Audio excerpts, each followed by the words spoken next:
welcome back my YouTube channel once again. Tao ang fair YouTube channel cái phải đi xuống tin nữa chứ. Mas tham cái bắt khắc trong video ang nào nó cái phải đi xuống cái hạt sini report sini bro ni report khắc sắc cái bên gan là thấu ang. Mana bên gan nó lên làm. Để common sini mà sáng nay cái asta bên YouTube channel một cái bezel boy chung gió ta chỉ tao nó start bezel boy sini bro sini report sini bro ni report bắt cái style rồi cái bro. Cái tu rồi body rồi cái bên mana dress rồi cái hair style rồi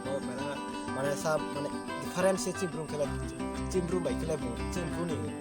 jati bai kala sab different ke to la ke bin different ke to bara ke khachang ni ma ke bin jati nos to di foreign brum nos to ma ba ke khachang la to ke ma ja ke cimbrum ka kya ke na ba ke nos to ko ke siku ani man ke kya ke na re par ho na pyo ya ba ke kya ke na bang ma se re par na ke bin channel mo ke bu Soboriang ke riang sing ke video bin channel mo ingka padi bin channel YouTube ta hani income sa ke to sa money earning ke to ingka bin big fan for wine sok ke rap gan for na thoya ni se rap gan na to ma ka ko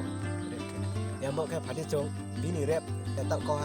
ha tu se ba video ta la sia subscribe ke to ke like ke to ke wine sok ke share subscribe ke ni sing ko ro are ke tre video start e pa mo khawa ka ya mo ke na wa video na share ke lagi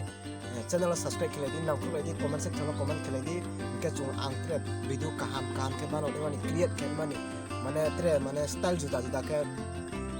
sama ni mana ke khabat saya dikaya boy ke sama ke dong mana ke nak pilih, yang mau ke pagi cung sobori yang ni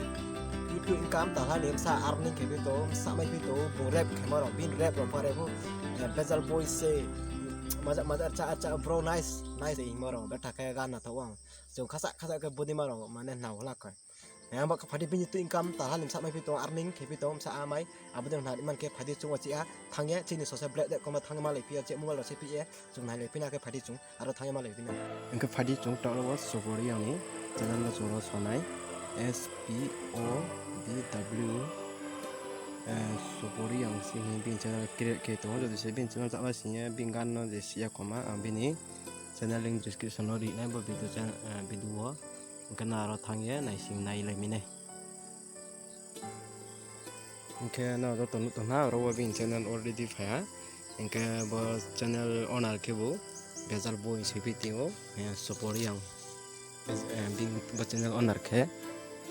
tinila sini bung video upload ke mo ke bo 66 kaha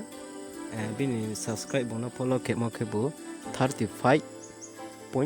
ke kaha bini video views no tulai na ke rowo channel create ke mo bung May 12 day 2021 o bung aboro bung channel create ke user create ke mo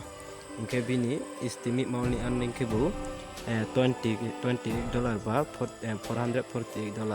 chung $20 no chung convert kena lena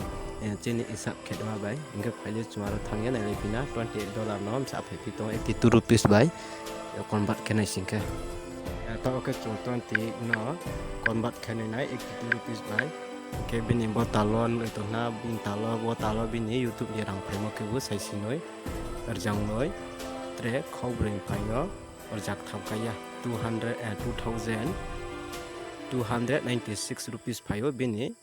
YouTube ni income botalwa ingke no joto no laina ingke jodi sete no video nem chumo budima video nem chumo kana wai suma ke comment section no comment kheledi ingke channel lo subscribe kedi video ne share kedi ingke subscribe ke bell icon debai dini ingke nanti videos kang thak sunai budima information am ke khaksa chimbro bis kang comment no chima lefina